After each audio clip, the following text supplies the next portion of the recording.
Hello, আসসালামুআলাইকুম। আশা করি সবাই অনেক ভালো আছেন। আমি A to Z all in one থেকে ইমরান কুরাইশি।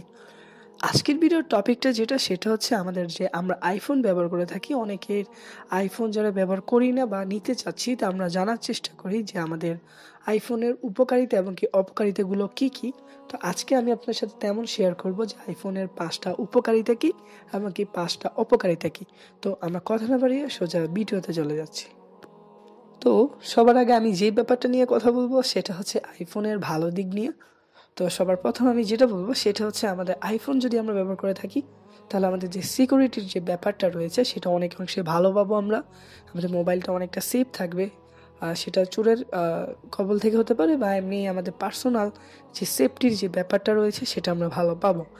২ নম্বর উপকার আমি যেটা বলবো সেটা হচ্ছে আমরা চালানোর সময়, আইফোন চালানোর সময় আমরা অন্যান্য ফোন যখন আমরা ইউজ করি, যখন আমাদের ফোনটা একটু স্লো কাজ করে, কিন্তু ওই তুলনায় আইফোন কখনোই স্লো কাজ করবে না। তো ৩ নাম্বার আমি যেটা বলবো সেটা হচ্ছে আমরা সবকিছু খুব সহজে সেট আপ করতে পারবো। আমি ব্যাপারটা একটু বুঝিয়ে বলি, সেটা হচ্ছে আমরা অন্যান্য ফোনের মধ্যে অনেক রকম সফটওয়্যার থাকার কারণে আমরা অনেকাংশে একটু ভুল করে ফেলি বা আমাদের সফটওয়্যারগুলো জানতে বা বুঝতে একটু কষ্ট হয়ে থাকে। সেই তুলনায় আইফোনের মধ্যে কিন্তু সবসময় যারা আইফোন ইউজার তারা সবসময় আইফোনটা খুব নর্মালি ইউজ করতে পারবে, এমনকি যারা একদম ছোট বাচ্চা হোক বা বৃদ্ধ হোক, সে খুব সহজে আইফোনটা ব্যবহার করতে পারবে এই ভালো কাজটার জন্য, যেটা হচ্ছে কি খুব সহজে সেট আপগুলো বোঝা যায় বা তেমন একটা নাম থাকে না, নর্মালভাবে সব কিছু সুন্দরভাবে সাজানো রয়েছে।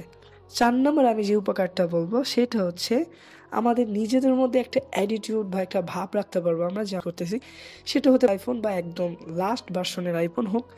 কিন্তু আমি যেটা বলবো সেটা হচ্ছে আমাদের কারোই অহংকার করা উচিত না। এটা আমাদের ইসলামও নিষেধ রয়েছে।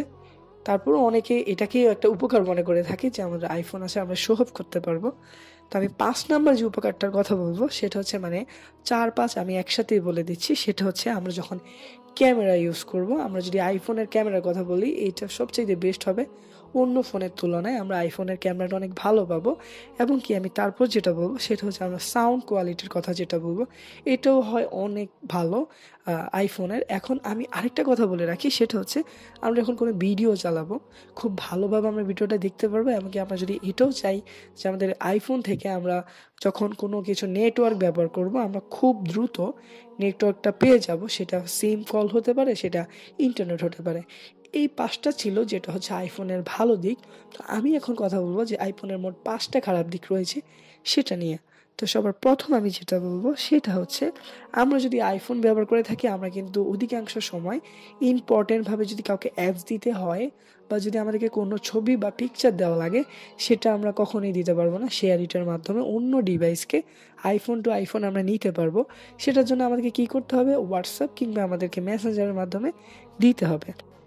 ২ নাম্বার আমি যেটা বলবো সেটা হচ্ছে আমরা যদি আইফোনটা কিনে থাকি, ওই বাজেট দিয়ে যদি আমরা অন্য কোনো মোবাইল নিয়ে থাকি, তাহলে আমরা অনেক ভালো জিনিস পেতে পারি। যেমন হতে পারে সেটা যে আমরা আইফোন যদি ৪০,০০০ বাজেট দিয়ে কিনি, সেই ৪০,০০০ বাজেটে আমরা আইফোন থেকে যা যা পেতে পারি, সেই ৪০,০০০ টাকা দিয়ে আমরা অন্য কোনো কোম্পানির আরও ভালো সুবিধা পেতে পারি। সেটা হতে পারে ক্যামেরাতে, সেটা হতে পারে কোনো সাউন্ড কোয়ালিটি, সেটা হতে পারে ব্যাটারির কোনো সুবিধা। আর তারপর আমি যেটা বলবো ৩ নাম্বার যে খারাপ দিকটা রয়েছে আইফোনের, সেটা হচ্ছে আমরা সব সময় সব অ্যাপস ব্যবহার করতে পারবো না। আইফোনে এমনও কিছু অ্যাপ রয়েছে যেটা আমাদেরকে কিনে ব্যবহার করতে হবে, যেটা অন্যান্য ডিভাইসের মধ্যে বা অন্যান্য মোবাইলের মধ্যে করতে হয় না।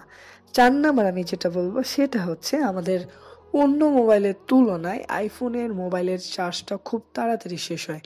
অনেকে এটা নিয়ে অনেক রকম মতবিরোধ রয়েছে, কিন্তু আমি যেটা সত্য কথা সেটাই বলবো যে আমরা অন্যান্য ফোনে যেরকম একটা ব্যাটারি ব্যাকআপটা পাবো, আমরা আইফোনের মধ্যে যদি আমরা গেম খেলে থাকি বা অন্যান্য ওয়ার্ক করে থাকি, ভিডিও এডিটিং করে থাকি, খুব দ্রুত আমাদের চার্জটা শেষ হয়ে যাবে। এমনকি আমি সর্বশেষ যেটা বলবো যে আইফোনের যেই ব্যাপারটা সবচাইতে মানুষের কাছে খারাপ লাগে, এমনকি সবচাইতে খারাপ দিক যেটা আমার মতে, সেটা হচ্ছে কাস্টমাইজ করা যায় না। আইফোনটাকে আমরা কোনো রকম নতুনভাবে অ্যাড করতে পারবো না, নতুন কোনো সফটওয়্যার দিয়ে আমরা এটাকে সাজাতে পারবো না। আইফোনটা যেভাবে থাকে, যে সেটিং করা থাকে, সবসময় ওই সেটিংটাই থাকে। আবার এটা অনেকের জন্য ভালো দিক, যেমন যারা ছোট মানুষ আছে বা বৃদ্ধ মানুষ আছে তাদের জন্য ব্যাপারটা খুব সহজে বোঝার জন্য। বাট আমরা যারা চেষ্টা করি যে একটু মোবাইলটাকে নিজের স্বাধীনভাবে চালাবো, আইফোনে কিন্তু ওই স্বাধীনতা জিনিসটা খুব কম পাওয়া যায়। তো এই 5টা দিক ছিল আইফোনের খারাপ, আমি যেটা আমার মতে মনে হয়। এটা যদি আমরা সবাই ওকে করে নিতে পারি, তাহলে আমি মনে করি আইফোনটা সবসময় বেস্ট ছিল, এমনকি বেস্ট থাকবে। আশা করি ভিডিওটা আপনার অনেক ভালো লেগেছে। যদি ভালো লেগে থাকে আমাদেরকে ভালোবাসা দিবেন, সাপোর্ট করবেন। আসসালামু আলাইকুম।